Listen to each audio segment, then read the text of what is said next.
नमस्कार मंडळी, मी कोमल. तर आज मी भरलेल्या मिरच्यांची रेसिपी दाखवणार आहे. या मिरच्या बाजारात इझिली मिळतात.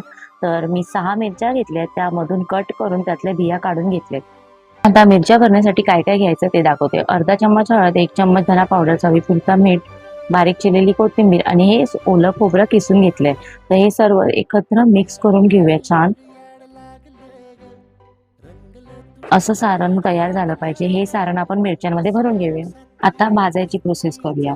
तर एका पॅनमध्ये मी असं 2-3 चम्मच तेल घातलंय आणि तेल गरम झाल्यावर त्यावर मी मिरच्या अशा जिथून भरल्या तिथून आपण उलट्या ठेवायच्या.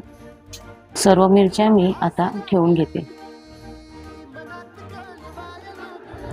आणि वरून सुद्धा थोडं तेल घालून झाकण लावून घेऊया आणि 5 मिनिटासाठी ठेवूया. आणि मधून असं उलटून सुलटून आपल्याला या मिरच्या अशा फ्राय करून घ्यायच्या आहेत.